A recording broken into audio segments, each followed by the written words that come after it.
नमस्कार। आज हम बात करेंगे मॉर्गन हाउसल के कमाल की किताब द साइकोलॉजी ऑफ मनी के बारे में।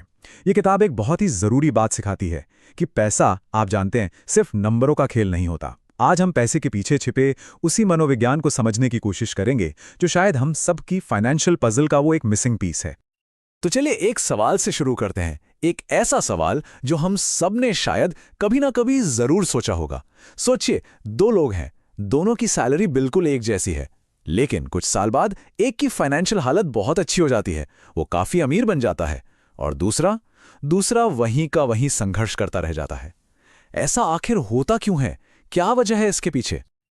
और इसका जवाब शायद आपको हैरान कर दे। इसका लेना देना आपकी इंटेलिजेंस या आपकी कड़ी मेहनत से उतना नहीं है जितना कि आपके व्यवहार, आपके बर्ताव से है। जी हाँ, बिल्कुल सही सुना। पैसा कोई गणित का खेल नहीं है, ये तो मनोविज्ञान का खेल है। और देखिए, इस मनोविज्ञान को समझने की शुरुआत होती है दो ऐसी अनदेखी ताकतों को पहचानने से जो हमारी फाइनेंशियल जिंदगी को, आप कह सकते हैं, पर्दे के पीछे से चलाती हैं। और वो हैं किस्मत और रिस्क। हम अक्सर इन्हें नज़रअंदाज कर देते हैं, लेकिन सच तो ये है कि इनका असर बहुत बहुत गहरा होता है। मॉर्गन हाउसल एक बहुत पते की बात कहते हैं कि हर अमीर इंसान कोई बहुत स्मार्ट नहीं होता और ना ही हर गरीब इंसान बेवकूफ़ होता है। बात यह है कि कई बार हमारी सफलता या असफलता उन चीज़ों पर निर्भर करती हैं जो हमारे कंट्रोल से बिल्कुल बाहर होती हैं। इसका सबसे अच्छा उदाहरण है बिल गेट्स की कहानी। उनके एक दोस्त थे, केंट इवैंस। दोनों ही बराबर के टैलेंटेड थे, बराबर की एम्बिशंस थी। लेकिन गेट्स की किस्मत अच्छी थी। उन्हें एक ऐसे स्कूल में पढ़ने का मौका मिला जहां कंप्यूटर था, जो उस जमाने में, सोचिए, कितनी बड़ी बात थी। और वहीं दूसरी तरफ इवैंस की ग्रेजुएशन से पहले ही एक हादसे में मौत हो गई। तो आप देखिए, एक की जिंदगी किस्मत ने बना दी और दूसरी की जिंदगी रिस्क ने खत्म कर दी।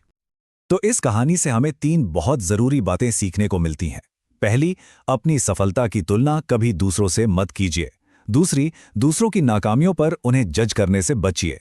और तीसरी, हमेशा ये याद रखिए कि हर नतीजे में, चाहे अच्छा हो या बुरा, किस्मत का भी एक बड़ा हाथ होता है। तो सवाल उठता है कि अगर किस्मत और रिस्क हमारे कंट्रोल से बाहर हैं, तो फिर हमारे कंट्रोल में है क्या? जवाब है हमारा माइंडसेट। और यहीं से असली दौलत बनाने की सोच शुरू होती है। क्योंकि देखिए, पैसा कमाना एक बात है और उसे संभाल कर रखना, उसे बनाए रखना, वो बिल्कुल दूसरी बात है।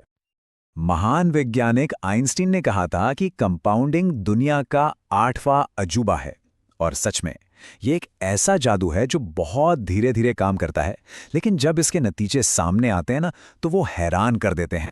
देखिए, ये कोई रॉकेट साइंस नहीं है, ये बस सब्र का खेल है।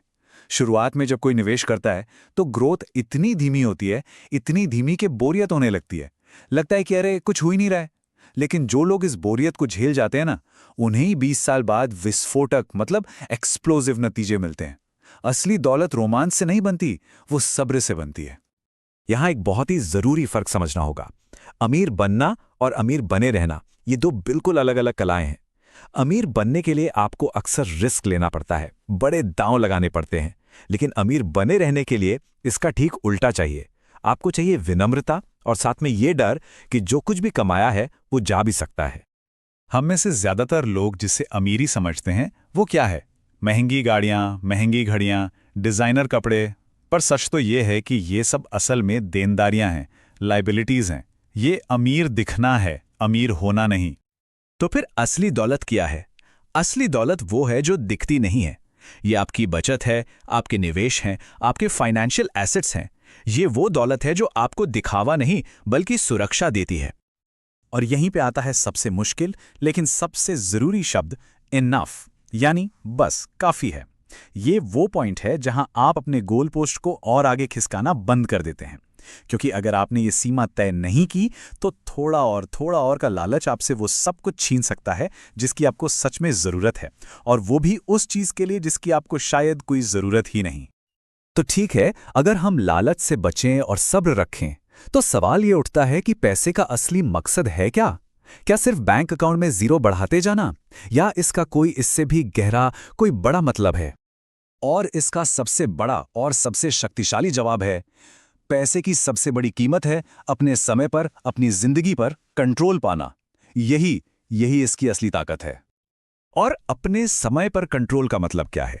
इसका मतलब है सुबह उठकर ये तय कर पाना कि आज मुझे क्या करना है। इसका मतलब है वो काम करने की मजबूरी ना होना जो आपको पसंद नहीं, उन लोगों के साथ समय बिताना जिनके साथ आप रहना चाहते हैं, और हाँ, मुश्किल वक्त में बिना किसी तनाव के हालात को संभाल पाना। तो आखिर में सब कुछ इस एक सीधे साधे समीकरण पर आकर टिक जाता है। पैसा आपको देता है समय की आज़ादी, यानी अपनी जिंदगी का कंट्रोल, और अपने समय पर पूरा कंट्रोल होना ही असली खुशी का सबसे बड़ा रूप है। तो इन सभी सबकों को जानने के बाद अब बात आती है सबसे जरूरी चीज की, वो है आपकी अपनी कहानी। क्योंकि फाइनेंस की दुनिया में ऐसा कोई फॉर्मूला नहीं है जो सब पर लागू हो। वन साइज फिट्स ऑल वाला हिसाब यहां नहीं चलता। ये समझना बहुत बहुत जरूरी है कि हम सब एक अलग अलग फाइनेंशियल गेम खेल रहे हैं। सबके नियम अलग हैं, सबके गोल अलग हैं, और सबकी स्टार्टिंग लाइन भी अलग अलग है। इसलिए अपनी खुद की कहानी लिखने का रास्ता इन 3 कदमों से होकर गुजरता है। पहला कदम, दूसरों के पैसों से जुड़े फैसलों को जज करना बंद कर दीजिए, क्योंकि आप उनका गेम नहीं खेल रहे हैं। दूसरा कदम, अपनी यात्रा की तुलना किसी और से करना बंद कर दीजिए। और तीसरा और सबसे जरूरी, बस अपनी लेन में अपनी रफ्तार से दौड़िए। जीत का असली फॉर्मूला यही है। तो अंत में इस पूरी किताब का सार, इसका निचोड़ बस इस एक लाइन में है: दौलत एक सोच है, दौलत एक व्यवहार है, और दौलत आज़ादी है। तो आखिर में सबसे ज़रूरी सवाल सिर्फ एक ही है कि आप अपनी फाइनेंशियल कहानी क्या लिखेंगे, क्योंकि कलम अब आपके हाथ में है।